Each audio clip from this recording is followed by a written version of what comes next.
Was it a must-win at the Forum? Yes. But for who? Also, yes. Meanwhile, the Flyers were looking to bounce back, and the Pacific Division took it on the chin tonight as Ryan Leonard and J.J. Peterka each had, respectively, monster nights. All that and more coming up on tonight's edition of Locked On NHL Game Night.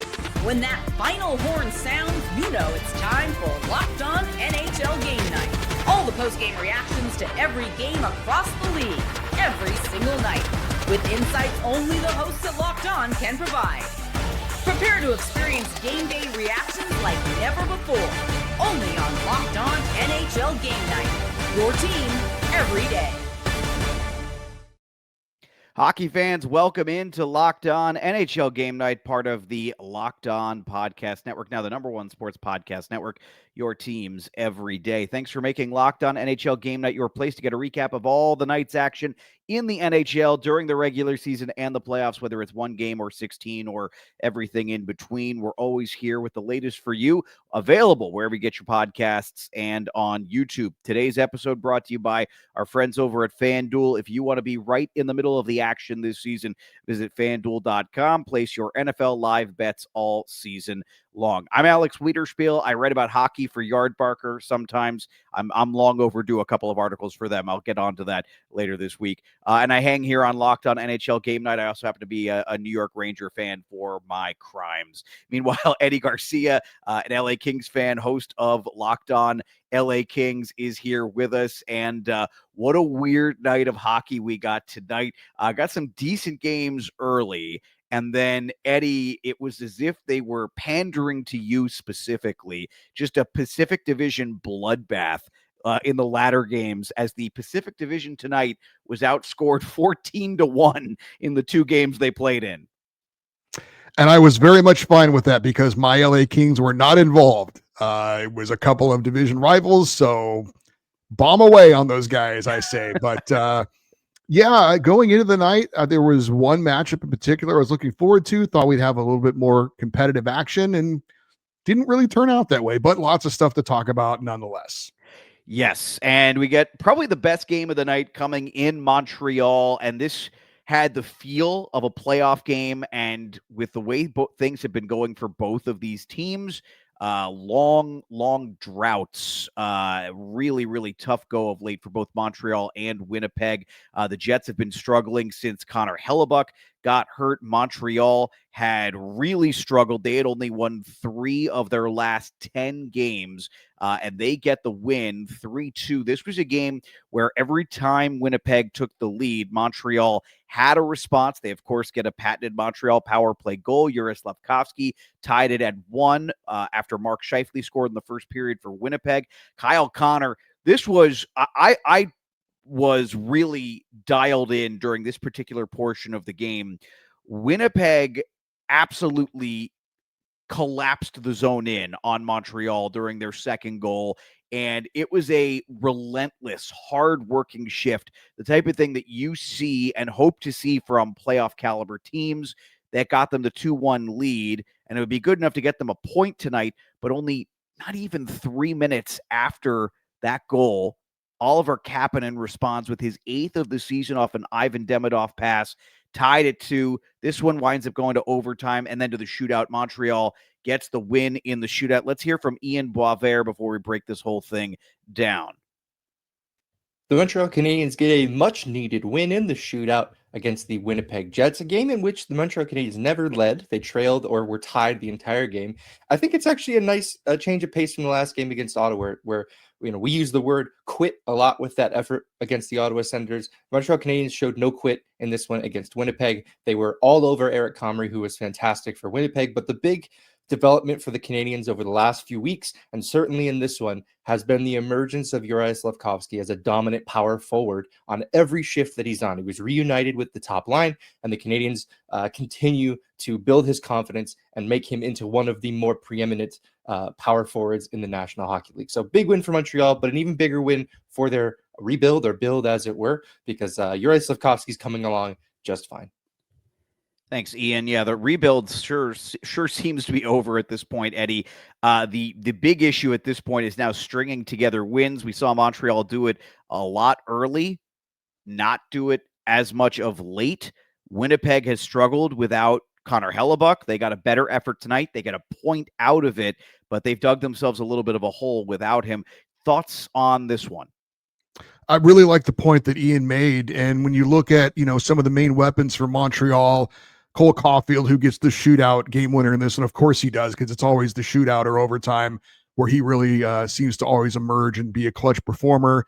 You've got Nick Suzuki. You've got the emergence of Ivan Demidov. So you've got those skill, high, flashy, type of weapons. They kind of need somebody who's willing to do kind of the dirty work and go to the net and be someone that can be relied on to, be that kind of a player for them. And, Juraj Slafkovsky seems to have embraced that role. He has kind of taken it upon himself to be, someone who really is a blue collar type of a player. Obviously somebody drafted that high, you'd think more of skill and speed and all that kind of stuff. But he seems like he understands that that's something they need. And he's kind of taken it upon himself to be that kind of a player. So I think that is an important point to make for Montreal. Also, I thought Jakub Dobiš, looking for some consistent goaltending in net for the Canadians. Sam Montembeault has been hot and cold, and I guess the same for Dobiš as well. But I thought he had a nice game for Montreal as well. They're going to need, obviously, more consistent goaltending going forward. No question about that. The other thing worth noting here, and I always loved, this is analysis that I'm stealing. I'm citing it, though. Corey Pronman of The Athletic, who, whenever he breaks down prospects, is always reminding folks that sometimes those bigger prospects, when they dominated at lower levels, they have to essentially reteach themselves how to dominate against men. And that's the big challenge for a guy like Slafkovsky, who is, as you alluded to, more known for what he can do with the puck on his stick, his size, all of those things, and not necessarily his speed. And so sometimes it can take those guys a little bit longer to come along as a result. On nights like this, you see exactly why it's worth the wait, worth the patience. Let's jump over to the city of brotherly love, where the Flyers really needed to bounce back after an absolute nothing performance in a 5-1 loss to the Pittsburgh Penguins last time out. And they got exactly what they needed in this one. Fell behind early on a Jason Zucker power play goal, but then it was all Flyers after that. They scored the next 4, including 2 on the power play. Trevor Zegras scored 1. Noah Cates had a goal and an assist in this one. Owen Tippett scored a goal in this one. 5-2 is the final. Rachel Donner of Locked On Philadelphia Flyers has the first word on this one. The Flyers came back from that loss versus the Pittsburgh Penguins in mostly convincing fashion, winning 5-2 versus the Buffalo Sabres on yet another batch of quick succession goals with 3 in under a minute. Hi, I'm Rachel Donner from Locked On Flyers. And without Tyson Forster, the Flyers had to adjust, and some key guys were able to benefit from the line shakeup. Reuniting Noah Cates and Bobby Brink produced 2 goals in the game. While Nikita Grabenkin didn't score, his play looked much more effective, moved up in the lineup. Special teams also factored into this one, with the Flyers power play potting 2 on one of the league's top penalty kills. You'd like to see them stay out of the box, but they were able to kill 5 of 6 penalties. They also used the challenge successfully. While the Sabres lost their challenge, Flyers were able to capitalize on the Sabres miscue and stick taps to the Flyers video coaches overall. We'll have more on this game on the Thursday show of the Locked On Flyers podcast. By the way, only 40 minutes of this, not even 40 minutes of this game were played at 5-on-5, and the Flyers still managed 16 high-danger chances, according to Natural Stat Trick, 22 in total. 16 in 39 minutes is a crazy amount. This was a game with a lot of events. Goaltenders were working hard in this one, but the Flyers made Colton Ellis work really hard, and Buffalo just can't find any consistency as the Flyers get the win, Eddie. Yeah, and if you're a Flyers fan, you cannot go to the bathroom, you cannot go to the concession stand, because they will score goals very quickly. As Rachel said, 3 goals in under a minute, 59 seconds to be exact. In this one, Konechny, Zegras, and Brink, 2 of those on the power play, 1 after a failed challenge. And this is the same Flyers team that scored 3 goals in 26 seconds earlier this year against New Jersey. So again, this is a team that when they can strike, it could be very quickly and in bunches. So again, a word of advice: do not go to the bathroom. Wait till the intermission. Hold off on those snacks. Get them before the game if you can, because this Flyers team has that kind of ability, which is pretty amazing. And you look at the Flyers, and we're going to talk about a couple other teams that are ahead of schedule on the retool, the rebuild, or whatever you want to call it. And when they hired Rick Tocchet, it seemed like kind of a perfect fit, but he's done a great job. And what you think about Rick Tocchet as far as maybe in-game strategy or decisions like that? He always gets his teams to play hard for him, and this is a Flyers team that this year you can say night in and night out they give a pretty consistent effort. I like Rick Tocchet. I think the reason why he's had issues winning as many games as he has is this is a guy who has never shied away from difficult jobs. And if the easiest job you've ever had is the Vancouver Canucks in this era, either that says that the best teams don't want to hire you, or it says that you like a fixer-upper. And that's been Rick Tocchet over the course of his career. He got the Coyotes to play hard when he was there. He got them to play better defensively than they did. Couldn't quite get them over the hump and into the playoffs. Did the same thing with Vancouver. Actually did get them in, and they gave Edmonton a heck of a time. So I think you're spot on there. I really like the Tocchet hire. But with that said, we got a couple other games to get to, and they were the stinkers of the night. Eddie's going to really enjoy talking about a few of these, I think. And a lot of big offensive outputs. And these were games that it's not just that they weren't close. They were not close from Jump Street, from the first period on. We'll get into that and more. Plus, Dallas, New Jersey, the closest game of the night, and that game was decided by 3 goals. All that and more coming up here on Locked On NHL Game Night. Our show brought to you in part today by our friends over at Drip Drop. When I'm hydrated, everything just works better. My focus, energy, and mood, even my skin. That's why I've been using Drip Drop, doctor-developed hydration that keeps me running at full power no matter what my day looks like. Now, Drip Drop is not your average sports drink. It delivers 3 times the electrolytes. That's right, 3 times and half the sugar of leading brands, using a science-backed formula trusted by the medical professionals, firefighters, and more than 90% of top college and pro teams. I like using Drip Drop as part of my daily routine. I mix a packet in the morning before I head out for work for the day. Hydration is non-negotiable now. Drip Drop helps me feel sharper, calmer, and better overall. Right now, Drip Drop is offering podcast listeners 20% off of your first order. Go to dripdrop.com. Use promo code LOCKEDONNHL. That's dripdrop.com. Promo code LOCKEDONNHL for 20% off. Stock up now. It's December. Before the heat hits hard, stock up. Keep your body and mind performing at their best with Drip Drop. All right, so I guess the best of these 3 is where we're going to start. Dallas and New Jersey, and the Stars coming off a really tough loss last night in overtime, one that they led in the third period. They're able to get the job done in this one, scoring 3 unanswered, 3-0 win. Miro Heiskanen, Jason Robertson, and Mikko Rantanen, the 3 goal scorers. Rupe Hintz also added an assist, 2-assist night for Jamie Benn and Esa Lindell. 2-point night for Heiskanen. He assisted on the Rantanen goal at the end of the night. Dallas gets the 3-0 win, and the story for New Jersey without Jack Hughes continues. This has not been a good stretch for them. There's really no way of getting around that. Now, Jake Ottinger was pretty good in this one. You got to give credit where credit is due. But this is the thing you start to notice when teams are struggling on a consistent basis. This was a pretty low-event game for the most part. But when Ottinger really needed to be good, he was able to answer the Devils' best. It is very clear how much they are missing Jack Hughes at this point. I totally agree. Now 4-6 since he suffered that freak injury. And, New Jersey thought they could fall back on how well they've played at home this year to try and keep them afloat. But now they've lost 3 in a row on home ice suddenly. And they could not match up with the weapons of the Dallas Stars. Jason Robertson, Mikko Rantanen. We didn't even hear from Wyatt Johnston, who's been absolutely on fire right now.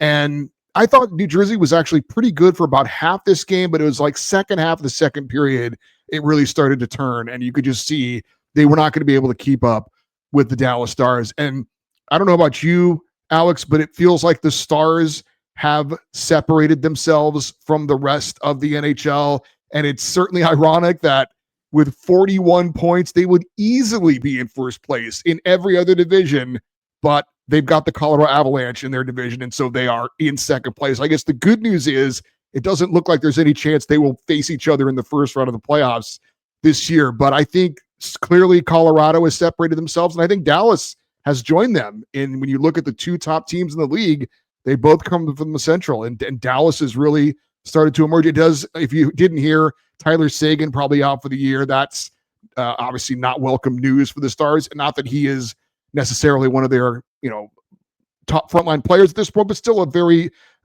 reliable depth guy. That doesn't help, obviously. But I still think Dallas, very impressive and just rolling along right now. The good news for Dallas, they'll probably be able to use that cap space because now that they know he's going to be out for the year, they'll be able to use that cap space.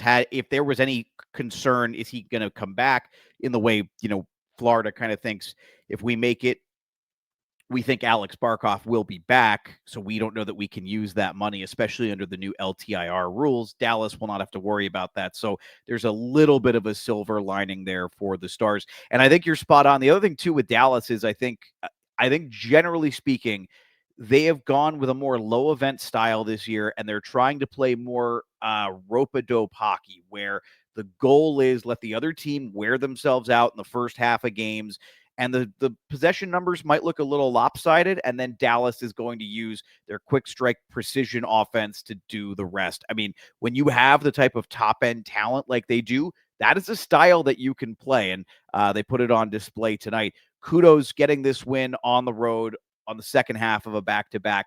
That's not an easy thing to do, and Dallas gets the win. And they've been outstanding on the road this year, 10-1-4, and a 12-game road point streak. Yeah, they're fine playing on the road. October, was it like the 14th, the last time that they had a regulation road loss?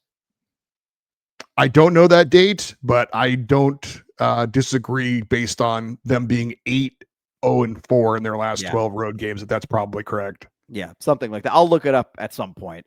Let's jump over to the Pacific Division bloodbath. I want to start with the Anaheim Ducks, who have been, in many ways, they've been resilient. They've been good. They are dealing with a bit of a goaltending issue at the moment because of how banged up their goalies are. I do not know that I would necessarily say that is the issue tonight. But when you're dealing with a goalie issue, when you're down to your third and fourth string guys, and granted, it's not going to be long-term necessarily, but it is right now, you got to play a certain style that I'm not sure Anaheim is mature enough to play yet. And this is a long way of saying Utah absolutely knocked the stuffing out of Anaheim tonight. 7-0 the final in this one. And the goals came early. The goals came often. It seemed like they were never going to stop. They just kept piling them on in the third period as well when it was already 4-0. And JJ Peterka with a 4-point night in this one. Utah has had some rough nights on the road of late. This was maybe a potential get right for them. Yeah, everything working right for them in this one. And, one thing that they haven't really had is consistent goaltending. Kirill Vejmelka, 7th career shutout. He was obviously very strong in this one, got plenty of support. You mentioned Peterka with his 11th and 12th goals of the season. Dylan Gunther chipped in with his 10th as well. And I just thought, you watch this game and we talk about the Ducks and their high-end talent, and there's certainly a lot of it. But there are still issues defensively for this team. And while they can't score with just about anyone when they're on their game, I think there were a lot of defensive holes that were kind of exposed in this one. So that's certainly the focus for them going forward, trying to tighten up a lot of some defensive issues that they had in this one. Now, and I know league-wide save percentage is down, but coming into tonight, the Utah Mammoth had a team save percentage of .879. So it's usually not going to get the job done. This was a better showing for sure, under obviously better circumstances. And then the one goal scored by the Pacific Division tonight out in San Jose, where we're going to find out here how JD Young felt about this one. The Capitals Easy night for them, man. They scored 4 in the first period and did not look back. 7-1 final in this one. Alex Ovechkin scores 2. What's he up to now? 911 goals. That's correct. Yep. More on that coming up in the next segment. Ryan Leonard with a 4-point night. I believe that's the first of his career, a 4-point night for Ryan Leonard, who, we've kind of written off that this is going to be a 2-horse race maybe for the Calder, but could Ryan Leonard potentially be working his way into this race now? He's got 17 points in 28 games. I wouldn't count him out. I'm sorry, 18 points in 28 games. I'm not sure I would count him out just yet. Let's hear from JD Young, and then we'll break down the bloodbath. A classic snowball game from the Sharks, as everything that could go wrong went wrong, and their 7-1 loss to the Washington Capitals. The Sharks. Oh no. We seem to have lost JD. Oh, JD. okay. Well, is it maybe appropriate that happened on this game? Yes, the snowball. Hold on, wait. I think it's working. Played again. Actually pretty well, but crucial mistake. Okay, all right. I'm going to give up on this. JD is right. Perhaps it's best, JD. Perhaps it's for the best. A snowball game is a really good way to describe what happened tonight. It just was one thing after another for the Sharks tonight. And Washington, man, Eddie, like the Capitals, there was a stretch of time this year where we were all really worried about them. They've now won 9 of 10 and 6 in a row. Yeah, and when you can do that with how tight things are, especially in the East, you can really, really make some move up the standings. And they certainly have done that. And I saw them the night before in Los Angeles, and that was a, grinded out victory for them. Essentially 2-1. They added an empty netter to make it 3-1, but that was, a lot of body blows. And this one was the exact opposite. This one, they were flying all over the ice. Ovechkin was doing his thing. And Ryan Leonard, we forget maybe that he's a rookie because he played in the playoffs last year. And so you're familiar with his name. But no, he's still a rookie. And he had the goal of the night, in my opinion. The second goal he scored in the third period was just absolutely gorgeous. He's got some great skill. And Ovechkin just keeps doing his thing in, I don't know, his farewell season. We don't know. He certainly still has game. Maybe doesn't have the tread that Sidney Crosby has, at least, just from the eye test. It looks like Crosby a little bit more, something in the tank, but Ovechkin still keeps putting up the numbers. I mean, he's second on the team in goals and points. So clearly he's still a very valuable member of this team. But very impressive by Washington in this one. I will say, having seen them 2 nights in a row, they are very good at making the extra pass. And also very good at like sharing the puck. They know where to find the open man. Even if they have a good scoring chance, they will find a player for a better one. And a lot of times they will capitalize on that. So making that extra pass, they're really good at that. We are going to take one more break. When we come back, I'm going to return the favor. Eddie asked me some great questions in the final segment of Monday night's show. I've got some questions for him, and we're looking for some answers. I don't know if we're going to call it Ask Eddie or 50-50, because these are either or. I frame these as either or questions, but we'll come up with a name for it at some point. I usually like to just do things completely on the fly, like a good change on the rush. All right, we'll take a break. We're back right after this here on Locked On NHL Game Night. Our show brought to you in part by our friends over at FanDuel. NFL Sundays move fast. Specifically, if you're a Chargers fan like Eddie, not a Jets fan like me, one big play and suddenly everything feels different. That's what makes live betting with FanDuel so exciting. You're not just watching the game, you are reacting to it in real time. With FanDuel, you can place bets as the action unfolds, every drive, every momentum swing, every highlight moment. Live betting is best when the game starts to shift, a receiver gets hot, a defense tightens up, or the momentum flips after a turnover. FanDuel lets you jump into the moment. Live spreads and money lines adjust instantly. Player props update as guys heat up. You can bet the next touchdown scores, drive results, totals, and much more. It keeps you locked onto every snap, every drive, and every possibility. So if you want to be right in the middle of the action this season, visit FanDuel.com. Place your NFL live bets all season long. FanDuel, the game moves fast, and so can you. Yeah, Jim Harbaugh would have been my choice to be the Jets head coach multiple times over, but I guess the Chargers will just have to win that one again. That's okay. I have to correct you though on one thing. Actually, a Steelers fan, but I married into Chargers season tickets. That's right. So, that's right. Fair enough. Yes. That's right. You're like you're Chargers in law. That's really what that's you right. are. That's right. fair. That's very fair. All right, so let's jump into it. I have a series of 5 questions, and I'm going to ask you what is more likely to occur. And so these are all pretty tough in my opinion, but we'll see what the audience thinks. And if you guys have got answers, leave them in the comments section on YouTube. In 5 years from now, will we still be asking who is better between Connor McDavid and Nathan McKinnon, as was asked on multiple shows this week? Or will the next wave have finally taken over and we'll be asking who's better between, say, Connor Bedard and Macklin Celebrini? Well, I would say I wouldn't be surprised if it's kind of, I know you said it was 50-50, but it could very well be a mix of the two. I think, look, I was surprised when I saw McDavid was still in his 20s. I don't know why I thought he was around 30 years old, but he's 28 years old. So in 5 years, he'll be 33. He's still in his prime. And McKinnon's 30, so he'll be 35. He'll still be I think they're still going to be in the conversation. I mean, Sidney Crosby's in the conversation. He's 38. And with the way things are these days, players play longer, sports medicine, all those kinds of advantages.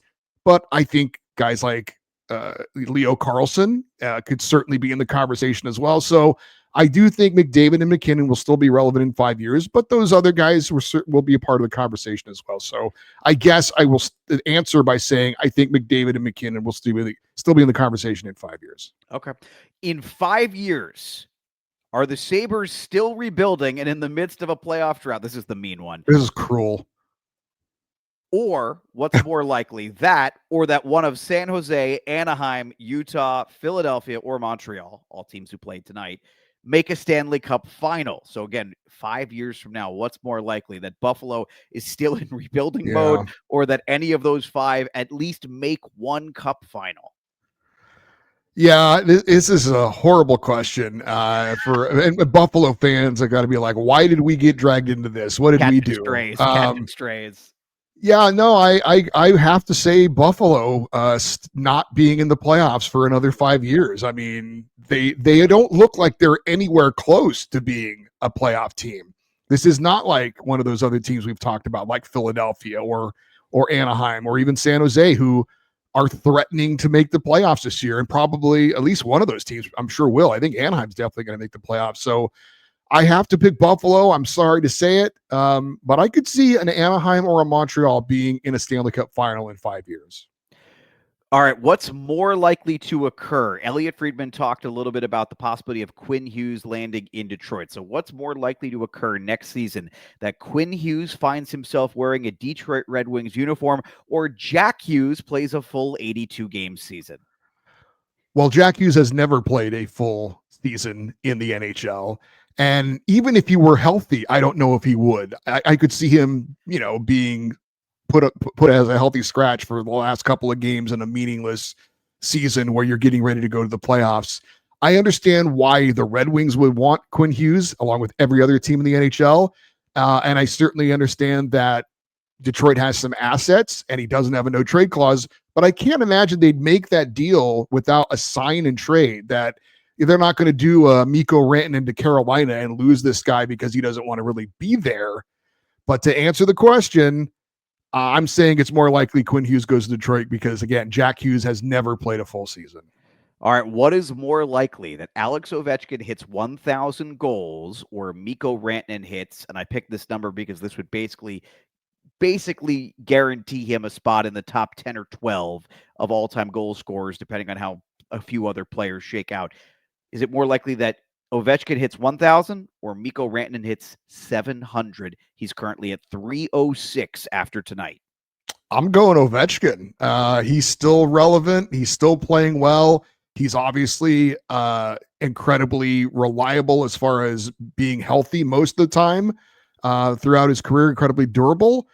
I don't know if he's going to keep playing or not, but like I said, he's still relevant. The Capitals are having a good season. If that continues and that makes him maybe want to stick around a little longer, that they're not going into some kind of a rebuild, I'm going to go Ovechkin on this one. All right, so the last question revolves around two American-born players who have flirted with superstardom. They've flirted with stardom. I think in one of them, in the case of one of them, he is absolutely a bona fide star. Whether he's a superstar is a different question, but both with some stuff to prove. Trevor Zegras in Philadelphia, Jason Robertson in Dallas for different reasons. Zegras with his messy exit from Anaheim, Jason Robertson trying to make the Olympic team for the Americans. So my question is this: they're both having great seasons. Who is more likely to remain with their current team? They're both on contract years. Who is more likely to remain with their current team, both having scored a goal tonight? Trevor Zegras of Philadelphia or Jason Robertson of Dallas? Well, Trevor Zegras is already on his second team, so maybe he's not all that opposed to going somewhere else.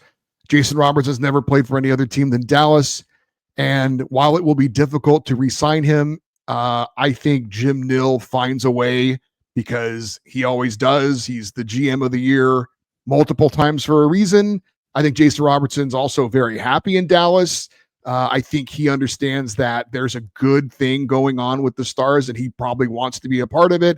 Of course, he wants to get paid as well. I think they're going to find a way to get Jason Robertson what he wants and what he needs. And I think the answer is Jason Robertson remains with Dallas if I have to pick one of those two players. I think this might be the only one I disagree with you on. I think I'm Trevor Zegras on this one. Regardless, Eddie, how did I do on the question asking? Because I had a lot to live up to. Yeah. Your questions the other night, like I had to really think about those. I'm glad you sent them to me in advance, because if you had asked me on the spot, we would have been on the show for another 30 minutes. Yeah, the Buffalo one was particularly spicy. I thought, oh man, but I liked it. Sorry, Buffalo. I'm sorry, Sabre fans. I'm trying to root for you guys here, but they're really not making it easy with nights like this. They trade off great night, bad night, great night, bad night. You cannot play that way in the NHL. Folks, if you want complete coverage of your favorite NHL team, I have good news for you. There is a Locked On NHL Team podcast and YouTube show for you, because we have one for every NHL team. And this show, Locked On NHL Game Night, is here for you each and every night of the regular season and the playoffs. We'll wrap up everything going on in the night in the NHL every single night of the week. So please make us your listen. Don't forget to like and subscribe to this show. If you are watching on YouTube, want to see your thoughts on tonight's games, would love to hear your thoughts on some of tonight's questions that we saved for the final segment. And that'll do it for this episode of Locked On NHL Game Night. For Eddie Garcia, I'm Alex Wiederspiel. Thanks for listening and watching Locked On NHL Game Night, part of the Locked On Podcast Network, the #1 sports podcast network, featuring your teams every day.